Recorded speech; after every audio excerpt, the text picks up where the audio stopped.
Deputy President, and I rise today to make some commentary, in addition to those senators who've preceded me, on the National Disability Insurance Scheme Amendment, improving supports for at-risk participants Bill 2021. And I just reflect on Senator Hanson's comments, I'm not sure if she's still listening in, about the need for an individual story to enliven our imagination about what the NDIS is and isn't delivering. And this is the constant struggle for a party of government, such as the Labor Party and those in government currently, the Liberal National Party coalition, is to make the system actually meet the reality of human beings. And the power of story in enlivening the imagination of the nation is something that we really need to be mindful of, because systems should serve people, not force people to comply with them. This particular bill is aimed at addressing several of the recommendations of the very important Robertson Review that occurred into the heartbreaking death of Anne-Marie Smith. She is an Adelaide woman, and I acknowledge in the chamber my colleague from the great state of South Australia, not as great as New South Wales, of course, but Senator Farrell is here, and I'm sure that he's very much prized of the kind of life that Anne-Marie Smith would have been living as an Adelaide woman who, sadly, all of Australia now knows, died a horrific death after being left in a cane chair for a year. A whole year. She died in a state of complete and abject neglect. I really want to acknowledge the unearthing and the dedication to making sure this story came to public attention of my colleague in the other place, the Honourable Bill Shorten, former leader of the Labor Party, who, in his active support for the NDIS, which accords so strongly with Labor values of never leaving one of our fellow Australians behind, lifting everybody up. That is where the heart of this piece of legislation comes from, the acknowledgement of that individual's sad passing and her demise at the hands of a system in Australia that should have enabled her to live a better life, but ultimately took her life. Now, let me be clear, no one should ever, ever perish like Anne-Marie Smith did.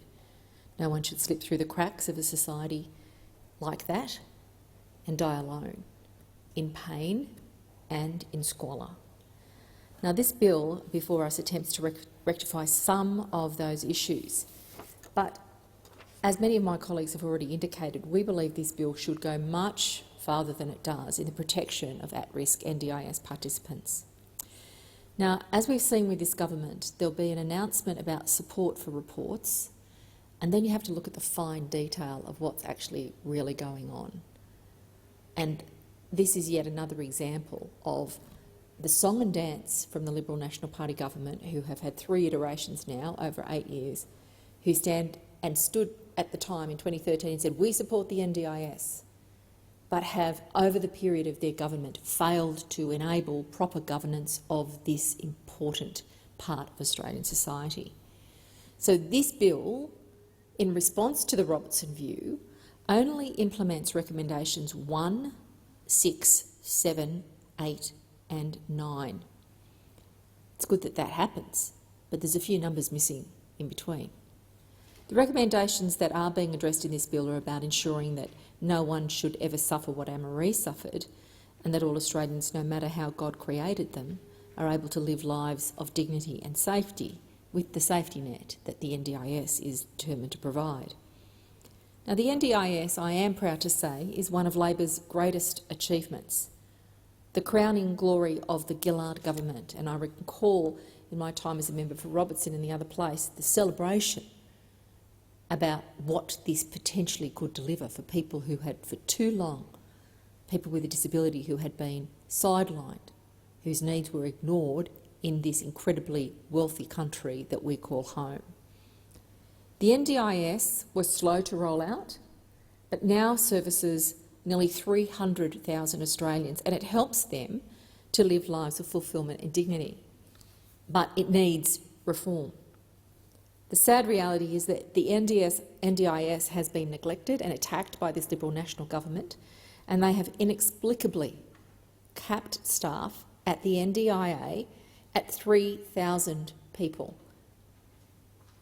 They also tried to cut $2 billion from the budget in 2016, and most recently they tried to ram through a process called independent assessments, which sounds innocuous enough when you look at it from a system point of view, but it was explicitly designed to cut costs and by a method of cutting services to NDIS participants.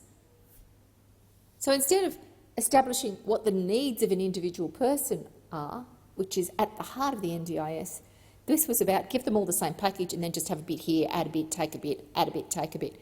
That is fundamentally flawed. People with disability are as unique and individual and have such varied needs as every other person without a disability. There's no formula that you can apply ethically to the uniqueness of an individual person, and that is the genius of what's at the heart of the NDIS. So what they were trying to do in that most recent attack was to prop up the budget to help themselves get some sort of slogan for an election to keep themselves elected, but they were doing it by robo-debting Australians who have a disability. And it says everything that's wrong about this government and its priorities, and the people who they deem worthy of service and those who should just take their turn and get what they're given graciously, even if that's way below what they need to survive. So I say to those listening to this debate this evening that the NDIS is not and should not be a political football. It can't be conceived of as a bank of savings that you make cuts to. This is about people, often with a degree of advocacy that might be contained because of their particular disabilities. The services of the NDIS are vital to the lifestyles and the dignity of all of its participants. We don't need, in the words of the current minister, to get rid of natural empathy in the system. She actually said that. Minister Reynolds, we need to get rid of natural empathy, as if to care for another fellow human being is a flaw. As if to think that we are so incapable of designing a system that enables proper care of people with disability that we've got to get rid of our empathy? Like, that is absolutely profoundly misguided. We need more empathy for one another, and we certainly should expect more empathy from this government, more support and more services delivered efficiently, effectively, justly and with kindness to the people of Australia. The bill addresses several of the recommendations, as I said, from the Robertson Review. It legislates better exchange of information between the agency and the Commission and covering recommendations 1579, as well as the disclosure of information to relevant state and territory bodies, which is recommendation 8. However, I do know that it was drafted without sufficient consultation with the sector or persons with disabilities. I mean, what would they know about what they need? A person with a disability surely is an expert in their own experience. Yet this government saw fit to proceed without proper consultation. Let's be clear about what the NDIS was conceived as, and it must always be considered to meet this standard. It's person-centric in its approach, not system-centric. And I urge the government to conduct a more fulsome consultation on all future legislation in this space. This continuous failure to consult with people with disability is glaring, and I urge the government to engage with the sector and advocates in an empowering way for the voices of their knowledge, insight and wisdom, rather than a paternalistic way that serves the system over the people it's meant to serve.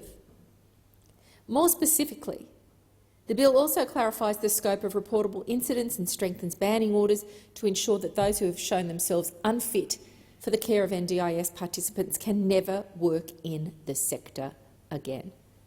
And that means proper investment in record keeping and seamless coordination across the Federation. What this bill doesn't address is recommendation 2, and that's that vulnerable NDIS participants should have multiple carers so that the lives of these at-risk Australians are not held in one person's hand. That is not to indicate that there should be so many carers that no one takes responsibility, which is sadly what can happen when you have a race to the bottom and you are just providing people with insecure work and they just shift around from place to place. The cheapest provider gets the job. We cannot descend into that. But there must be sufficient scrutiny provided by a range of carers to ensure people's health and well-being is at the core of anything that goes on and that they are properly cared for. This bill also doesn't address Robertson's recommendation 3, and that was that vulnerable NDIS participants should have a specific person with overall responsibility for that participant's safety and well-being. Well, that's just common sense. We all have somebody that we sign up as the person to be contacted if we're ever in an incident. You know, the alarm on your phone, the indication that this is the person you should talk to. If there's anything wrong with me, you should check with this person. It's just standard operating business for us. It should be happening for people with disabilities, but this government couldn't even be bothered to put that in the legislation. It's clear to me that an individual should be clearly identified by name and ideally introduced in person to the vulnerable NDIS participant and provide them with the care that they need.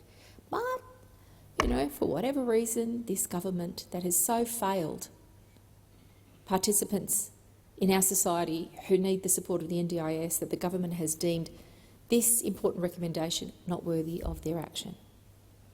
Other recommendations that are ignored include recommendation 4, which suggests that a national commission creates an equivalent to state and territory-based community visitor schemes to provide an individual face-to-face contact with vulnerable NDIS participants. And aside from protecting the participants, this will give them regular socialisation and friendly faces. I'm sure it will do wonders for the participants' mental health, whether they're the receivers or the givers. And in the end, what happens in relationships, we forget who's receiving and who's giving. And that is really acknowledging the genuine equality of every human person, and that disability is just another form of difference that we seek to embrace rather than position as something that sits outside our society, that's a burden, rather than a natural part of the diversity of life that comes into being here on this great planet that we live on.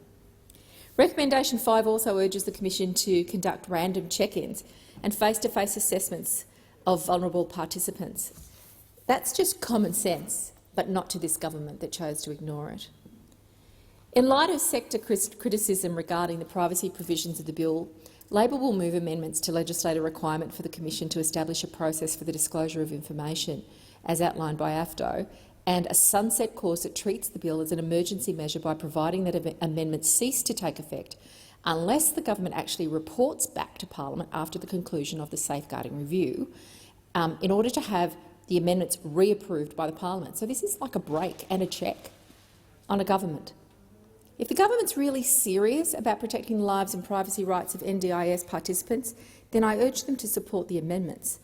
Labor understands the genuine concerns of the sector and that their sensible recommendations should not go unheard. Labor is standing for this sector and for people ignored by this government. In closing, I just want to acknowledge the amazing work of Save Our Sons, who are powerful advocates for young boys in particular who suffer the Duchenne muscular dystrophy disorder. I want to acknowledge the leadership in New South Wales of Graham Kelly, the President of the USU Union, Graham Kelly OAM, who has adopted Save Our Sons as the charity that the union supports. I met young mums who had 3 little boys under the age of 5, first diagnosed at age of 5 and the following 2 siblings also diagnosed with Duchenne. These are the families who need an NDIS to support them, and they deserve better than this bill. Senator Rice? Oh. Okay, lockdown brain.